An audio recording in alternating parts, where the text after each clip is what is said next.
Welcome to the Good Fight Sports Podcast, your home for local sports here in the 574.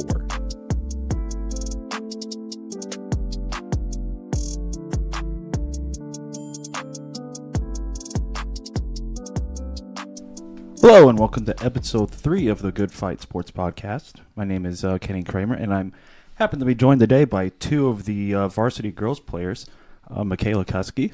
Hello. And Pilot News MVP, Lucy Sherk. Hello. And so today we're going to do a Bi-County recap. That was the biggest thing that happened in the area. So we're going to start off Monday night. Girls played Oregon Davis, and boys played Odia as well. Girls won 47-28, and the guys won 68-28. So a complete domination on both sides of both girls and boys. So we got some girls leading scores. We had Halen with 13 points, 8 rebounds, 6 assists. Mikalah Kuskye had 11 points, 6 steals, 2 rebounds, 1 block shot, and 1 assist. Lucy Sherk had 10 points, 8 rebounds, 1 block, 1 assist. And also Brooke Edison had 9 points, 6 rebounds, 6 steals, and 5 assists. Stat stuffers, for sure. So I want to kind of get your guys' take on, like, what was the game plan going into the game, and what were the keys to winning the game? I remember that far back. I think our biggest keys were, we knew going into the game that they weren't the hardest team we were going to play in the tournament. And going into the game, our main keys for every game is take care of the ball, set the tone defensively, and what's the last one? I'm trying to remember the last one. I can't think of the last one, but I know they always say play with confidence and have fun. Mm-hmm. So that's really what we try and focus on is our defense, taking care of the ball and to have fun and play with confidence. I know watching the game, I saw you, Mikalah, out there for sure. You were getting thrown around, and you were just enjoying it. Almost looked like you enjoyed it, but you really didn't enjoy it. Especially where there's one time where a girl shoved you, and you just walked to the huddle back laughing about it. And So basically, most of my assignments are just to annoy the point guard. That's my assignment, is not even score most of the time, it's just annoy the point guard. And so that girl really didn't like me. And so there's a bunch of times she would shove, but the refs didn't see it. So that's what, when I would walk back to the bench, I'm just laughing because I think it's funny because nobody's seeing it, but she's really frustrated by how I'm playing. And you really took her out of the game, too. I mean, she was really out of her comfort zone. Mm-hmm. Yeah. We just did well defensively on that game. That's what really got us going. Yeah. And the boys on the other side of the ball, Colin Zarnecki had 23, 6 rebounds, 3 steals, 2 assists. To all the LaVille fans, that's really not a surprise. The kid, Zarnecki's averaging over 20 points a game. Also, Ryan James had 8 points, 4 rebounds, 6 assists, 3 steals. We'll get more into Ryan James later on. And then Michael Good had 8 points as well. And then during the week, the girls JV lost to New Prairie 45-33 in their semifinal game. They got down 14-1 in the first quarter, and they fought back. Valiant effort, but came up on the short end of the stick. So we're going to move to Thursday night now, and the girls played Argus in the second semifinal game, and that was after Bremen opened up a can of whoop butt in the second half and beat New Prairie 80-62 behind 31 from Kira Foster. And there's going to be an interesting matchup there in the championship game for the girls between Kira Foster and Mikalah Kuskye. We'll get more into that later. And then so the leading scores for the girls Thursday, Lucy Sherk had a double-double, 17 points and 10 rebounds. Also, Halen Kuskye added 13 points, 8 rebounds, 5 assists, 2 steals. And then Mikalah also added 7. So in that game, we're going to do the same thing. So what was the game plan for that game? And then kind of keys for, I don't know, like for maybe the both of you or just for the whole game? I feel like the keys were mostly the same. I mean, come out, play hard on defense, kind of set the tone for the game, control the pace of the game. We knew that they liked to run the ball in transition, so we needed to get out there and control the tempo as soon as we could so they don't just keep running us up in transition. They had some good shooters, so a lot of us had assignments that we needed to not help on defense or stay on your girl, keep a high hand so that we have to contest the shot so that they don't make all their shots, and I think we did pretty well. My assignment wasn't too hard because she was left-handed. I basically just had to stay behind her and just not foul. So mine was not the hardest assignment I've ever had to do. So that and grab rebounds too. Yeah. Which you grab 10 of them. So Mikalah, yours is probably the same thing. Stop the point guard. Yeah, it's pretty much the same thing with stop the point guard. Normally I'm on a shooter or someone that normally scores a lot of points, but that game my assignment was just to actually help off a lot because the girl that was point guard was number 12 and she just liked to drive and kick. So all I had to do is make sure I stayed in front with her, and then when they went to other shooters like Dunlap and Samantha Reddingler, she was number 10, I just had help for like Halen and them because they just shot the ball well. And then, so we're going to go Friday night now. Boys varsity beat Argus 59-52. A little closer than what people would have liked, but we got it done. John Glenn in the first game. Triton didn't even show up. Glenn was up 42-8 at one point, and it wasn't even close. So in that game, Colin Zarnecki had 29, 5 rebounds, 2 assists. Lucas Plummer added 11. 5 steals, 3 rebounds, 1 assist, and then Ryan James had 7 points, 6 rebounds, 2 assists, and 2 steals. That kid is just all over the floor. So championship Saturday, girls faced Bremen, and the boys faced John Glenn. So in the first game, Lady Lancers captured their first Bi-County championship since 1993 and their 4th overall title. Winning 43-40 over the Lions. As a fan, a little closer than what I would have liked. Just going to say that now. But a win is a win. So the leading scorers in that game, Brooke Edison had 16. Lucy, obviously the Pilot News MVP, had 10. Halen and Mikalah both had 6. So I want to start with you because I know what what the game plan for you was stop Foster. So kind of just talk about how you actually did stop her and what was what made you successful in stopping her. Normally going into the games, I think about what I want to do on defense. But at the start of that tournament, I came out of the Knox game with around 15, 16 points. So my offense was starting to really excel, but I knew this game, I knew I had my scorers, Lucy, Halen, Brooke, they always pick up points, so I was like, my game tonight was defense. I didn't really focus much on offense, so I think that's really what helped me is my mindset was defense. I mean, obviously I wanted to help the team offensively, but I knew that wasn't going to be my role that night. Mm-hmm. So coming into the very first play of the game, I knew I just had to face guard her. I had to be on her 24/7, whether she had the ball, whether she didn't, because all their offense flows through her, whether or not she has the ball. So it also kind of struck me when she had 31 points against New Prairie. So I was like, okay, I need to really focus up on her. I need to make sure she doesn't even score 15 on me, because that was my goal, was to at least not have her give half of what she had. So, yeah, that was my assignment, was really just to annoy her and make sure that she didn't score more than what I wanted. And she finished with 11 points, but I don't think she only scored 2 points on you? She scored 2 on me because we had a turnover and she stole the ball in the passing lane, went and scored a layup on me. But other than that, yeah, she just had 2 on me.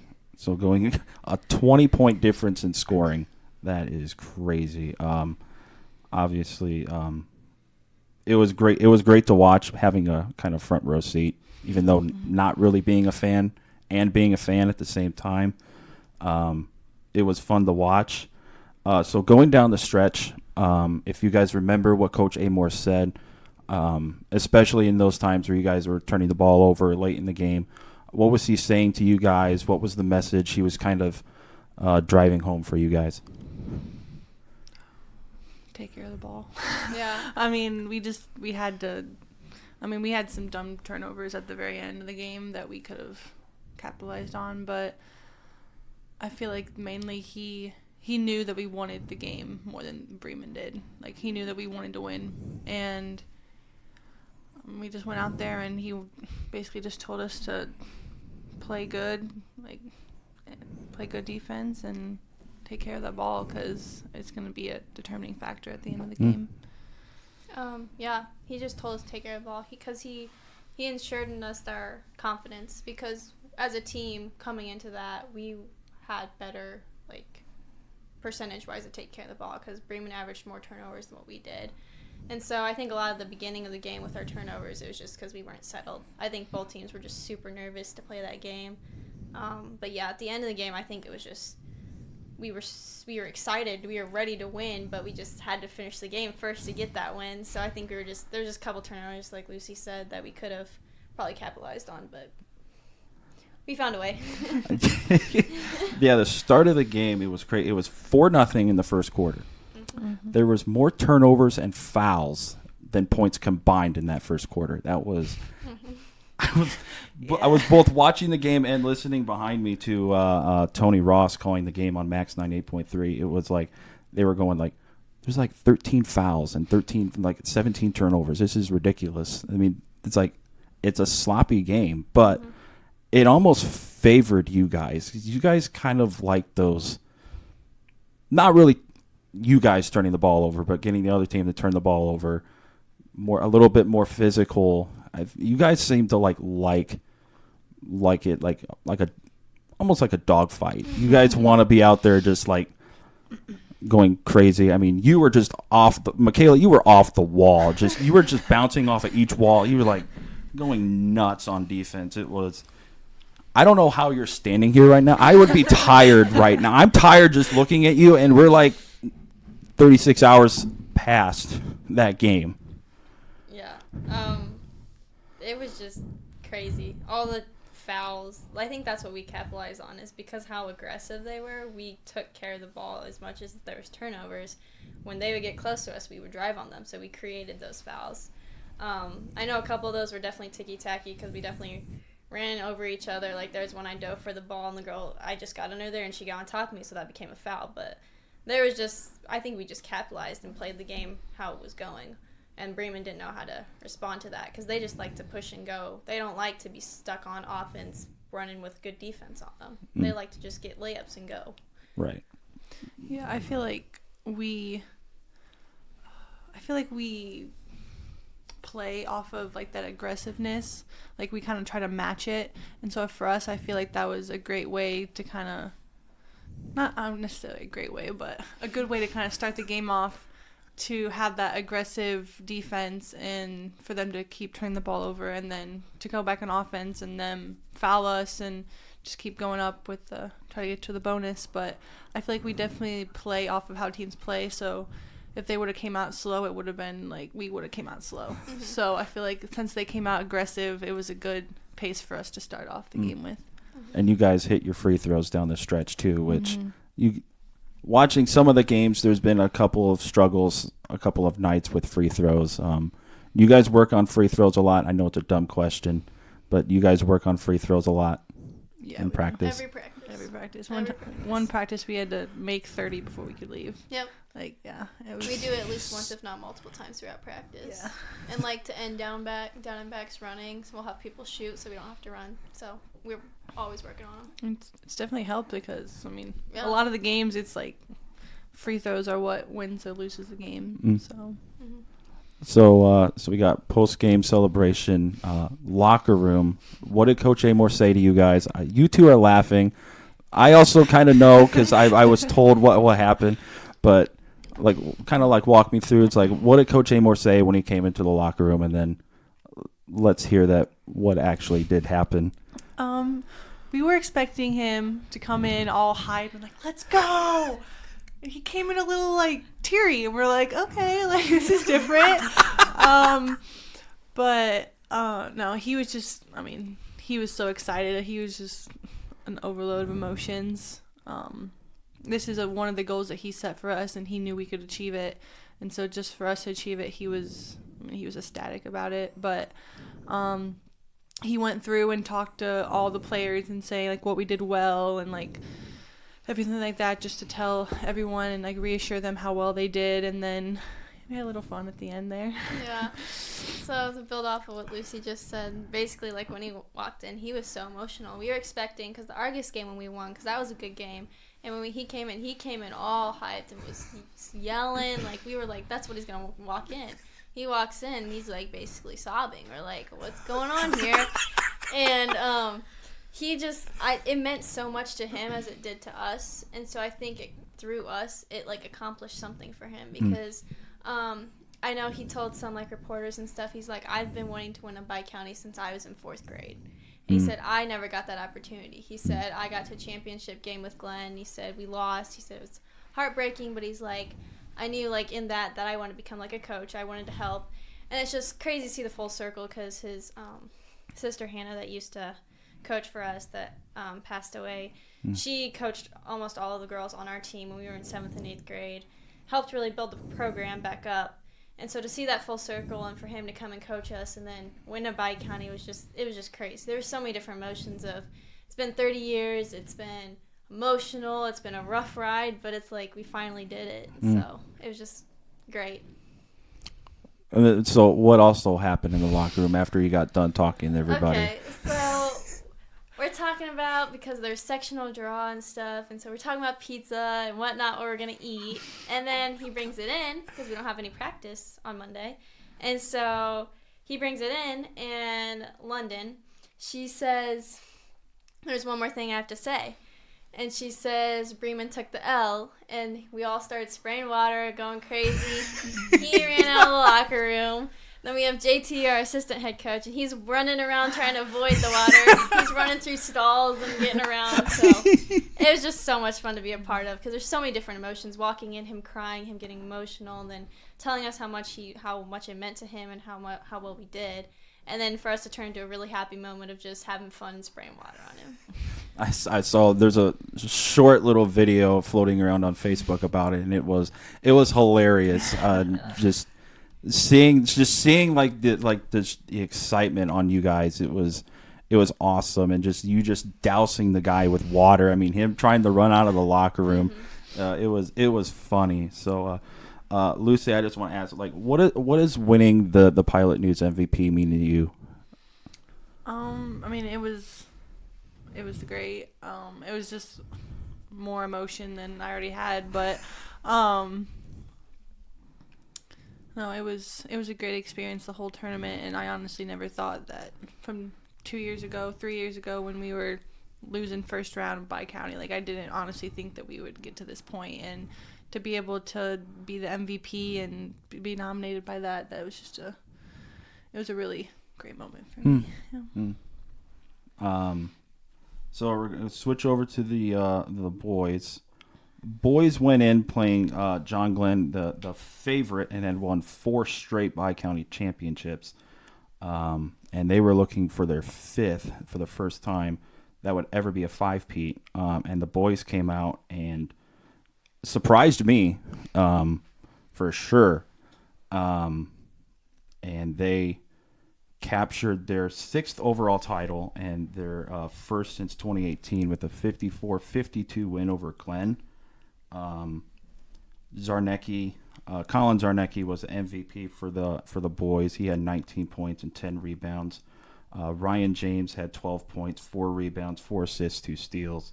Lucas Plummer had 10 points, 4 assists, 2 rebounds. Michael Good had 9, also had a dunk and 3 rebounds. And then Bryson Hanna for Glenn led all scorers with 22. I heard an interesting story on Ryan James. Mikalah, your dad told me about what you kind of watched him doing before the game. So kind of walk us through, like, what did you see Ryan James doing before the game, or like what was he working on? So it was just just so crazy and like so, I don't even know how to describe it, but just he was such a hard worker that week. Like every time before each game, he was in the gym an hour and a half before, shooting around, practicing the shots that he perfected in every game that he did, shooting free throws and those moments that he needed to capitalize in the game. I think it was just so cool because he was such a team player, but yet he capitalized in all these different areas. And considering his size, because he really isn't that tall, he just he maneuvers and finds a way to work, and that's what it was so cool to see him shoot his. I know the game on Saturday because we came in like an hour early for us to shoot around and stuff, and he was already there, and he was shooting free throws. He was practicing how to go up with a layup with people there. Like it was crazy to watch because then that night I just saw him do that in the game. And it's like he really wanted this. Like you could tell Ryan wanted this win. And his matchup the whole night was guarding Bryson Hanna. Mm-hmm. Bryson Hanna is not your average dude. That dude is built. And Ryan James, there is a definite height advantage. I would say almost a full foot, maybe foot and a half height difference. But he kind of just put that aside and was like, I'm not going to let you score a whole lot. And Bryson Hanna, even though he had 22 points, he really wasn't a whole factor for John Glenn. So it was the first boy-girl sweep in LaVille history. And I think the first time since 2005, Glenn did it. No surprise there. But so question for you guys: what's made the team so successful this year? I think our coaches definitely have a huge part in our success, and just not giving up. I mean, we started out the season when we lost our first game. And then we had a big win over South Central, and it kind of just went from there. And we had a great run. I think we won 7 in a row, like made history with that. And then we got sick. We had injuries, and we kind of hit down for a while. And going into that Knox game, Coach said it only takes one game to start a winning streak, and we've capitalized on that, and we want to keep going. So. Yeah. That's what we started the season. We didn't start the first game so well, but after that, we just took off. And like Lucy said, the South Central game, that was just a turning point. We were definitely the underdogs in that. They were big, they were good, but we just capitalized. We did all the right things. I think that's the best defensive game we've ever played. Everybody was talking, everybody was moving. We got hurt and sick in the middle of it, and that really did not help. And I think we lost a little bit of confidence there because we had such a great winning streak, and we made some history with the 7-0 thing. And then we had a big game against Mishawaka, and that was the first time we beat them in a long time at their place. And so I think just the confidence in the coaches of, like what Lucy said, we kept reiterating in practice, it only takes one. It only takes one to start. It only takes one to win. And that's, I think, been the whole thing for our season. I think after coming out of this Bi-County win, it's just going to really help us go for Culver and Knox because we have those this week and into sectionals, because in sectionals we get a rematch with North Judson, who we lost to on senior night, which wasn't the best, but I think it's been a good season. So, I'm going to ask each of you individually, taking like your basketball experience out, what would Bi-County mean to? What does Bi-County mean to you guys? Like individually, like what does it mean to you? What does it mean to win the Bi-County? I know most of you have probably grown up in the LaVille system for a while. So what does it mean to you guys? Just be able to play, win, and just overall, what does it mean? I think it's a huge community thing. Honestly, it's it's huge all around us and all the communities around us, and being able to bring that title back home and not have Bremen take it for the 4th year in a row. I think it was just emotional. It was emotional for all of us to think that we finally get to bring that title back home after 30 years. Personally for me, I did not really grow up in the LaVille system. I was originally going to go to Penn. So when I was younger, and because I knew all the Coxes, I knew Riley, I came watching to those games when I was little, and I would sit on the bench and see all this stuff, and like Bi-County is a huge thing. It just looked so much fun. I just wanted to be a part of it. But yet I was going to Penn, so I was like, oh, I'll just come and watch these games. Well, funnier things happened when my brother became a freshman. We all transferred over to LaVille, so I finished my years out over at the Penn system, and then I came 6th grade year. Never would have thought that I would have been playing basketball, because that wasn't really my sport, but I started playing 6th grade year, and just ever since then, it just was like, hey, there's something, like, this is fun, like, I'm going to keep doing this, and then, like, to think now that we won a TCU Bi-County thing since 30 years, it's been crazy, and now that I'm on varsity, because last year was a world of difference for especially Brooke and I, like, we would never thought we would have been starting, playing almost the whole game, because it just, there was no confidence in us, and so now that we have that, and that we get to share that as a whole with the community, I love the tournament. It honestly means more to us than a lot of times the sectionals, just because of the closeness of the community. And you guys, most of the teams know each other fairly well. I sense a little hostility coming from you when you mentioned Bremen. I like the hostility towards Bremen. I like it. But the teams know each other. Bremen, LaVille, and Glen are only separated by 11 miles. So everyone knows each other, and it makes for great games. And the 2 games on Saturday night were a testament to that. They were good games. The gym was packed. Student sections for both teams were, for 2 teams were going absolutely nuts. Bremen's was a little lackluster, but we won't talk about that. So you guys have mentioned sectional draws a lot. Who do you guys have in your sectional draw, and where's your sectional draw happening? We drew North Judson, and it's at North Judson this year. We're looking to go get a little revenge from senior night. So, I'd say the top 3 teams out of our section are definitely us, North Judson, and South Central. And then we got some other teams in there. We got South Bend Career Academy, which aren't the best. Wheeler isn't the best. And then what was the other? Whiting. They're playing South Central first. But so out of that draw, we're like, okay, it'd be nice to get like a South Bend team, Wheeler team, maybe get a bye. That'd be nice. But like, hey, if we're gonna draw them, we're gonna have to see them at some point. So to start off with North Judson, we just have a big assignment, especially like what Lucy said, to get our revenge, because senior night we could have won that game and we still didn't play the best. Like, I remember the first quarter, second quarter, like our shots, we shot so many times, just did not fall. Layups, free throws, just all shots in general. Like, we can win this game. So I think we just have to have the mindset that it's possible, and that once we get past North Judson, that we can take it. We're good. So you guys, like, kind of sounds like you guys are going in with like nothing to lose, kind of like a chip on your shoulder, like, okay, you've beaten us once before, bring it on, we're ready for the fight. Is that kind of it's kind of the sense, and like how I'm reading you guys, it's like I think that's what is going on.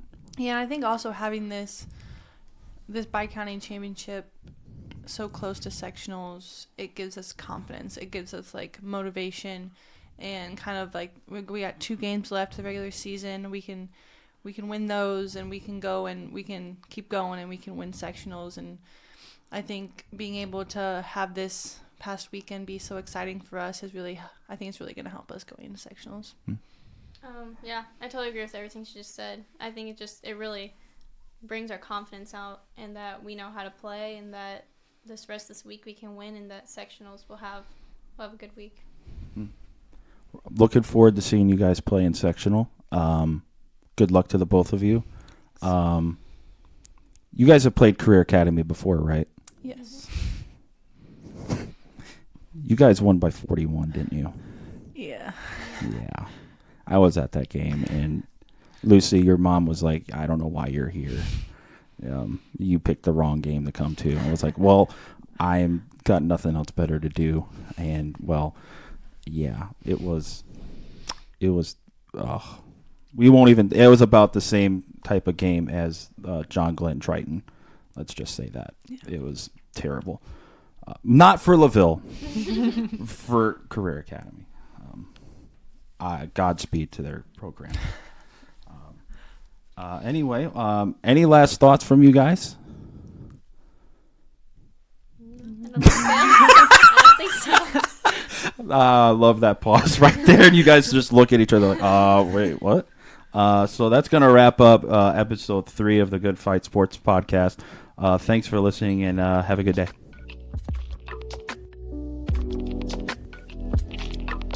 Hey everyone, we hope you enjoyed the episode today. If you did, you should go check out the rest of our episodes on our website at ccflugnutspodcast.com. You can also listen to us wherever you find your podcasts. Follow us on our Facebook and Instagram pages by searching the Lugnuts Podcast Group. Thanks for listening, and remember, Jesus loves you, and so do we.